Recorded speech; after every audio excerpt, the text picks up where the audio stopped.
This episode of On the Record is brought to you by Belota. Belota's global marketing prominence and quality-made products create confidence for today's tillage, planting, and seeding practices. Choose Belota for wide-ranging product selection and high customer satisfaction. I'm Managing Editor Kim Schmidt. Welcome to On the Record. Here's an update on what's currently impacting the ag equipment industry.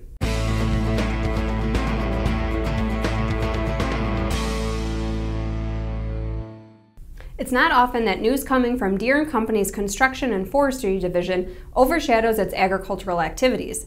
But that's what happened last week when the company announced it would acquire German construction equipment maker Wirtgen Group.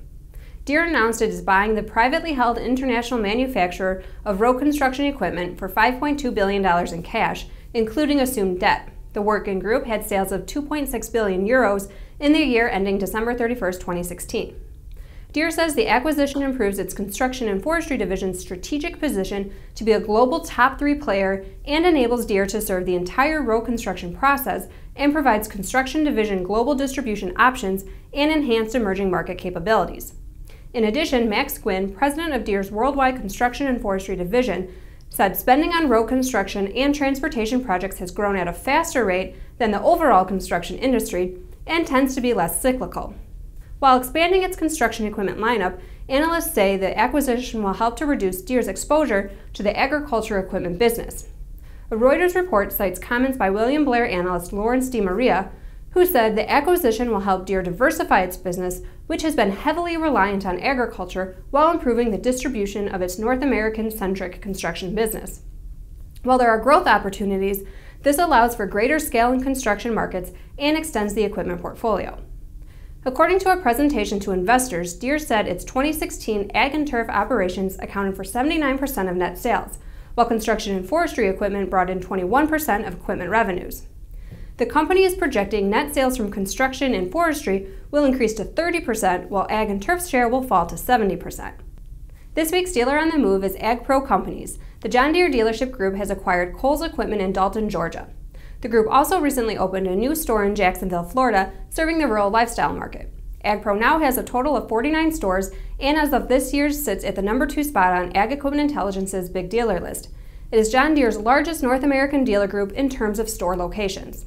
Now here's Jack Zemlicka with the latest from the Technology Corner.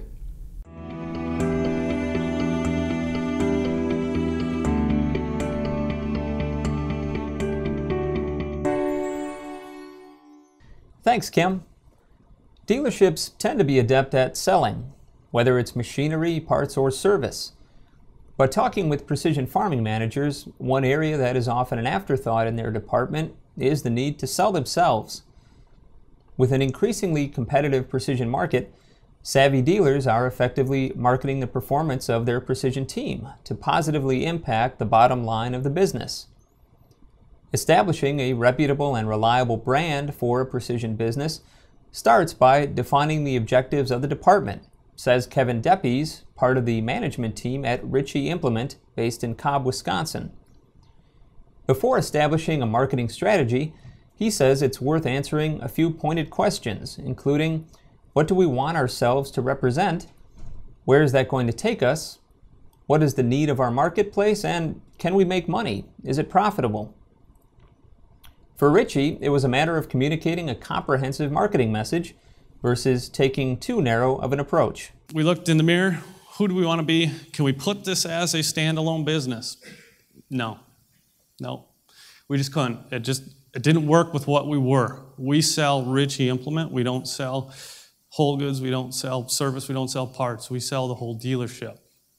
So in order to put this together, we really wanted to sell our package, our team, our parts guys, our service guys, our sales guys as a whole, to provide the best first pass quality. Deppes adds that the overriding motivation of a branding initiative should be revenue. As he says, a dealership can have the best marketing strategy in the world, but if it's not making money, it doesn't make sense. Back to you, Kim. Thanks, Jack. While there are no areas of California currently under extreme drought or exceptional drought conditions, the state isn't out of the woods yet, despite heavy rains this spring. As of June 1st, 23.5% of the state was still experiencing some level of drought. At the start of the calendar year, 82.5% of the state was experiencing drought, with 22.3% in extreme drought and 18.3% in exceptional drought. 1 year ago, there wasn't a single part of the state that was not experiencing some level of drought. While farmers, dealers, manufacturers, and consumers alike welcomed this winter and spring's precipitation, water continues to be a source of contention for California. We sat down with Andrew Cummings, owner of T.G. Schmeiser, while traveling in Northern California a few weeks ago. He says the water tables in the state had dropped significantly over the last 5 years, and each year starts over in terms of how much water will be available. The bigger picture, though, is we're not all the way out of this drought. So the water tables in the last 5 years have dropped dramatically. And the bigger picture is the water policies of California. Californians are internally fighting over water. So it's north versus south, it's farming versus city. So there's still a lot of stakeholders that are fighting over water. So this year things look good as far as water is, but next year, we just start all over again. So the calendar gets reset, and it's like, okay, how much water are we going to have? While dealers have expressed that their customers have significant concern over how renegotiating the North American Free Trade Agreement and other trade agreements might impact U.S. ag exports, producers are more open to the changes. Purdue University's Center for Commercial Agriculture's latest Ag Economy Barometer survey asked producers whether or not they are in favor of renegotiating NAFTA. An overwhelming majority of 83% said yes, they favor renegotiating the terms of the agreement. That's in contrast to dealers who responded to a farmequipment.com poll back in January. According to that poll, 45.6% said they were significantly concerned. According to the Ag Economy Barometer survey, 63% of respondents thought it was likely that renegotiating the trade agreement would benefit the U.S. economy as a whole, and 61% felt it would specifically benefit U.S. farmers. The Association of Equipment Manufacturers and the Equipment Dealers Association recently polled equipment dealers and manufacturers to gauge their perception of NAFTA and its potential impact on the ag industry. The results showed that 36% of dealers and 59% of manufacturers were largely satisfied with the existing terms of the trade agreement. EDA and AEM analyzed the differences in data collected from their U.S. and Canadian members. Both dealers and manufacturers in Canada had a much more positive view of trade than their U.S. counterparts. For example, 80% of Canadian equipment dealers and over 50% of Canadian manufacturers surveyed were satisfied with the current terms of NAFTA. And now from the Implement and Tractor Archives. The first patent for a crawler track design was awarded to R. Hornsby & Sons of Grantham, England in 1904. The following year, an invention called the Roberts chain track was put on an older model Hornsby oil tractor. By 1908, they were being promoted with the first film ever made for commercial purposes. But the idea didn't catch on.